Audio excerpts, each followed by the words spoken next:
This is part 3 of the Analogical Reasoning episode. If you stick with me to the end of the episode, I'm going to talk about what I see as one of the major operative structures in both design and contemporary art. In other words, one of the major keys, one of the major things happening, one of the major forms of working that you can see across both design and contemporary art. So stick with me to the end of the episode. So at the end of the episode, I will lay out a tool, a way of thinking and structuring work based upon analogical reasoning.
So in the last 2 episodes, we took a look at analogical reasoning, both through my work and then through taking a look at the work of one of my graduate students, Chris Pinter.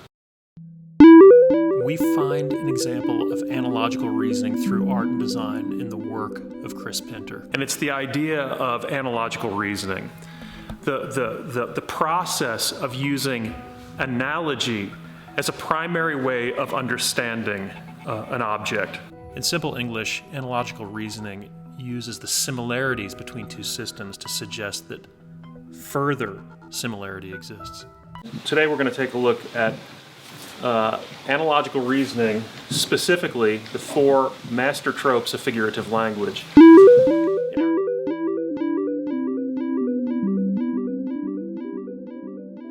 In Aristotle's time, the Greeks thought of figurative language as mere ornaments, as decoration for prose or poetry. Since the 18th century, the idea has been that figurative language are actually categories of thought, are a way of comprehending reality, comprehending our world. Needless to say, I'm down with this idea. So the four master tropes of figurative language are metaphor, metonymy, irony, and synecdoche. Metaphor is the simple equation of A equals B, and it includes simile, personification, and apostrophe. Metonymy you can think of as the substitution of a characteristic for the whole. What do I mean by this? A euphemism is something like a correctional facility. It's a way of substituting a palatable characteristic of an element for the whole. That is often, metonymy is often confused with the figurative language synecdoche, which is part for the whole. There is a difference. Synecdoche is like the hand of God, as opposed to the euphemism of a correctional facility. So one, metonymy, deals with a characteristic of a larger item, while synecdoche deals with a physical attribute or a smaller part of a whole. The fourth master trope is irony. In irony, there are the subcategories of pun and oxymoron. Irony is effectively the idea that the implied meaning, the implicit meaning, is the direct opposite of the stated meaning. I would suggest in 2018 reading 2 essays, one by David Foster Wallace on sincerity and the other one I'll link below, is a New York Times opinionator piece on the courage to live with sincerity, and they're both essays railing against hipster irony. So I want to try a little experiment with you here.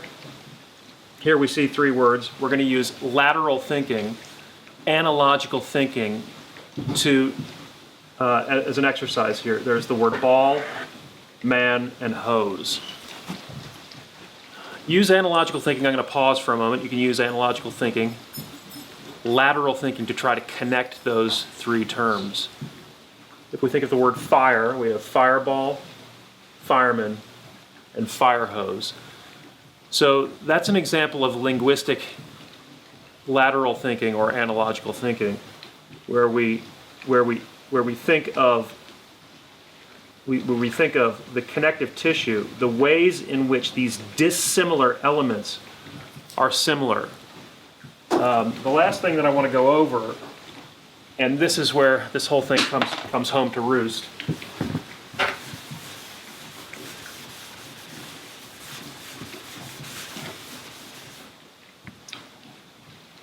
is something pretty fundamental to artistic practice.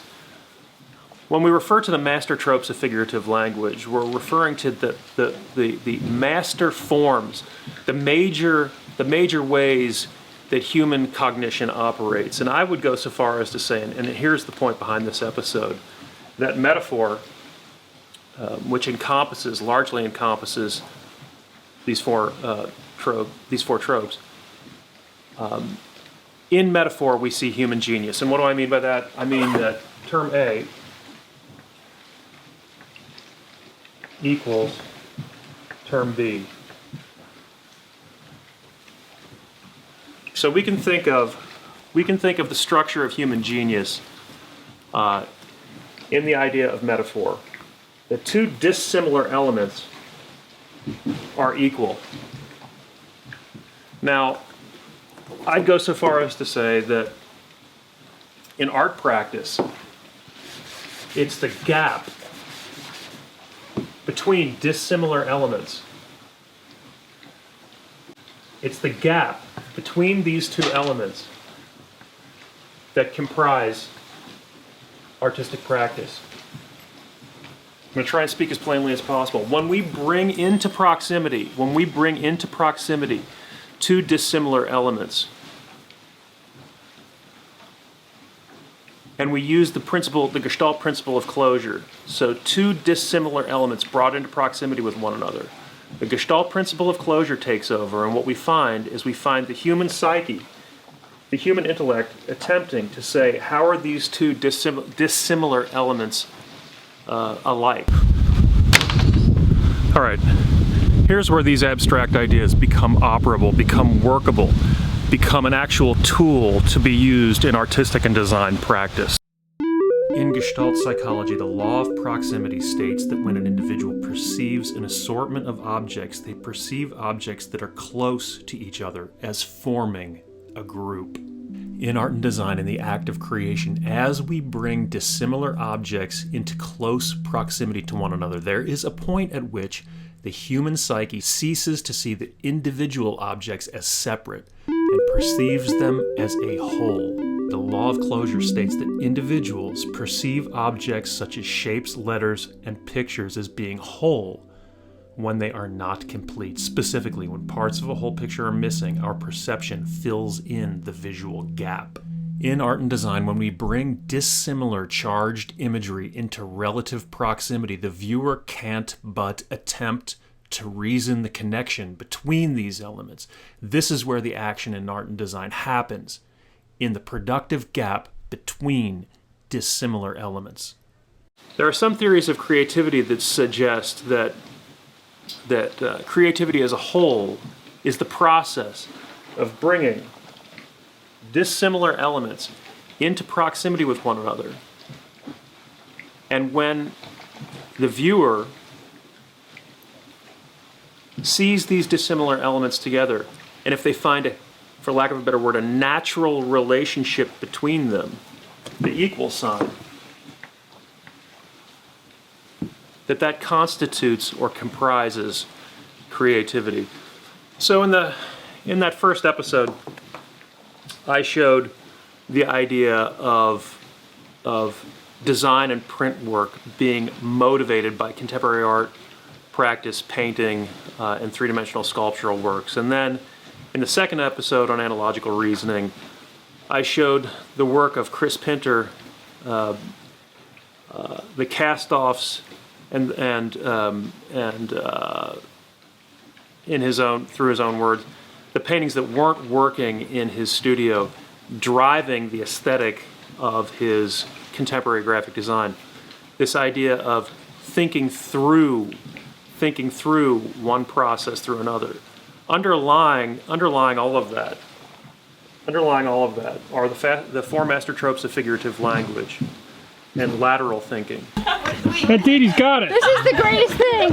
Where is he? I think it's in like the right part of the center block here, I think. Wait, that's actually cool. Oh, let's see. Let me see.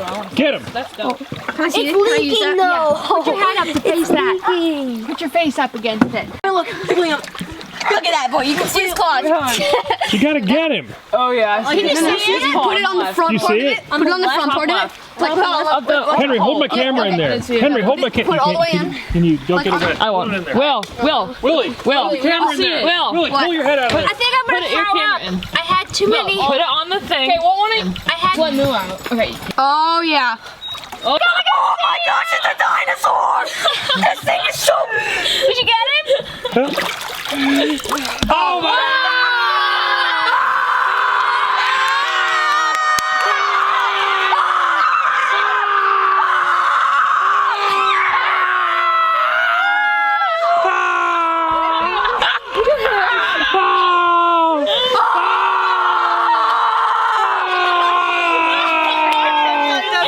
Oh shit! Did you get him with your hands, obviously? No, it's gonna fall through. It's gonna fall through. I knew it was. Get the dog away. The dog's gonna... Yeah, the dog. No, get Moo out. I feel like that's really Who let the dog out? All right, let's eat it. Well, Granny's not here, so who takes? Let's eat him. Where's Granny? Dude, it's blue. That's huge. Right, that's a Michigan Blue. Yeah, put him in. It's a Michigan Blue. He's tasty. I'll throw, dude, I'll tell you what, you catch it. You take that 20 feet out on that boat. He's scared. There he is. Ooh, look at him. That's so big. Look at him. He's so big. Now let me get a That's photo. the biggest. That's a. All right, now I want you to do me a favor. I want you to email me video or write comments below, sound off, give me some input, tell me what you're thinking about these ideas. It can be anything, man. Put it in the comment section below, or better yet, send me video questions from your cell phone. Don't be shy now. Last time this happened, I got a great question that started a whole episode. So if you feel so inclined, hit me up at Earls. That's EARLS at cranbrook.edu, and send me a question via your cell phone, or at the very least, type some comments or questions in the comments below.